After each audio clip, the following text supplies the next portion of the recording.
Triangulation is the most insidious abuse tactic that narcissists will use, and it's a favorite tactic of covert narcissists. You see, when covert narcissists are in a relationship with you, they have no trust. They become very unstable around people that love them. And so, one of their favorite tactics is to try to induce jealousy to not only boost their weak ego, they cannot handle the validation of one person. And so, what they try to do is introduce third parties to destabilize you, to cause confusion, to try to subordinate you. You see, they realize that you are significantly better than they are, that they can't keep up with your act, that they're not able to be kind, their mask is starting to slip. And so, a desperate effort to retain control is to try to induce jealousy, to have you be in confusion. And it's also a way of testing you. Because you see, they want you to fight for the relationship. They want you to subordinate to them and submit.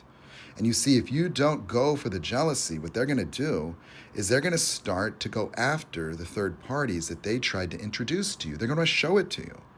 They might go as far as to show you direct messages. They're going to show you online content that they want you to be jealous. How many of you were triangulated? How many of you knew the cheating partner months in advance? Because they introduced you to this person, they tried to tell you not to worry about them, that they created false narratives.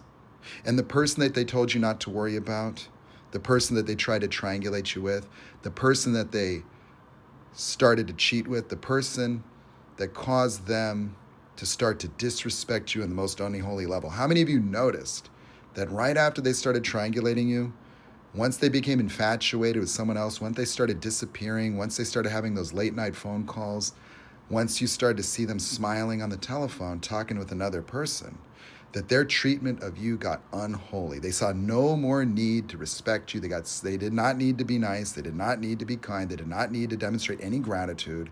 And their ego got so inflated. Now, while this person was basking and glowing in your energy, they looked like a totally different person online. Their energy was good. They were well taken care of. And that ego and that pride got too big. That this person that was once a super fan, once your greatest admirer, once somebody that really deeply admired and respected your work, is now putting everything that you are down on a daily basis and finding no need to reciprocate any form of kindness, any form of respect, and they devalued you to an unholy level because they thought that they found a replacement for you.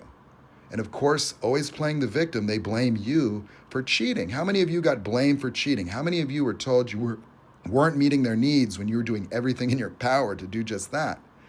And they never think about what you might need. And the only thing you needed was just basic respect, actually wanting to see somebody else be happy and proud of themselves, and they bring themselves total shame. And when somebody finds triangulating and cheating to be a boost, to be something that makes them feel confident, to have them feel wanted because somebody's coming after them romantically, where somebody's lustful, jealousy-fueled attraction for your person was something that actually turned them on. When you saw harassment and disrespect being sent their way, and that is what they found interesting. That's the interesting conversation that they're talking about. Well, the only interesting conversation to a covert narcissist is endless validation for a false self that is only maintained through validation alone. And those are the emotional needs that they're talking about. When the emotional needs for this person is exiting this empty, horrible, shameful existence through lust and temptation and sin, and the grass is greener mentality is going to have them jump ship from a really good situation into something that is probably hell on earth. That person's going to want to hoover you. And when those hoover efforts fail, believe me, there is going to be hell to pay because they're going to play the victim. They're going to call you the narcissist. And while they're living a shameful, prideful, arrogant, dark existence, embodying the shame, the evil, and the resentment and the bitterness that is now taking on a totally unholy level, an unhealthy level, and they're spreading rumors and lies, and they're coming after your business, they're coming after your reputation while copying your ideas, while trying to emulate the person that they fell in love with and deeply admired because they don't have anything going on for themselves, and because they can't produce success on their own, they got to live off of someone else and parasitize off of them and showing off their shit as their own. And so this person that cannot do for their own, cannot do right, cannot tell the truth, is smearing your good name while monkey branching and using another person. And this is what gives them pride and confidence in themselves. Well, this house of cards is going to fall. And then they're going to be feeling real stupid because these people are so gullible and naive that they can be finessed. That sometimes they come across somebody with a little slicker tongue than them. And those promises and that grass is greener and all the bullshit that they said about you being controlling when you gave them total freedom. How many of you gave this person total freedom? What they considered controlling was you just not letting them disrespect and devalue you? That they thought that it was within their right to talk really bad about you to your face? And when you did not go for that, then they would run away like some kind of scared victim, slamming doors, throwing things, throwing tantrums. When you watch this person throw tantrums, when you watch this person break things, when this person became unholy, unruly, and when you have to catch up with them about their cheating and lying that you're fully aware of, they're just shocked. They feel deceived when you know that they're lying to you and you know that they're cheating on you, and you simply resisted having conversations with this gaslighting puppet, and they're absolutely so sinful and so prideful and so arrogant that they think they're smarter than a person because they have to lie. Somebody that has to lie does not have the intelligence to thrive and stand on business. Somebody that has to deceive other people is insecure and inferiority driven. Somebody that has to sabotage and smear another person to try to prop up their weak ego. Somebody that cannot just stand on their own success because they don't have any of their own.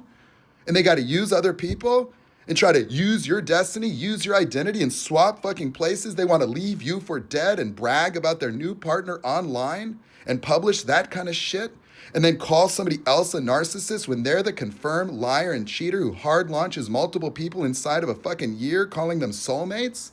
And they're going to call you the narcissist, the one doing the glow up, the one that has not sought another relationship that could go 10 years without validation from the opposite sex. And this person is going to call you a narcissist? Well, how many of you have experienced the horrors of something like this? Drop a comment, drop a like, share this video. We need to stand up against this kind of evil because it always loses 100% of the time. Because the one thing is that the lies that you might not like does not compare to the truth. That's a wrecking ball, the false self of some cocky, arrogant, parasitic narcissist that runs on pride, runs on a false self that can present a perfect image online. But boy, oh boy, what goes on behind those doors, what's actually going on within that person's mind is a nightmare. And that's the truth, is that this Ponzi scheme of bullshit, it comes crashing down. It always does. And let it crash. They brought that on themselves. And so when they come crawling back begging for your help, I want you to remember everything they said about you and everything they do to destroy you. They wanted to wreck your life. And so don't let them come crawling back to the life they tried to destroy. Let them go find somebody else with your kind of heart. Let them try to replace you out there where they walk around in shame and darkness. Can't even trust themselves as somebody that loves them. Let them go and find a replacement for you, because they're going to be looking for that for the rest of their life. And that's perfect. That's what they deserve. It's exactly what they deserve.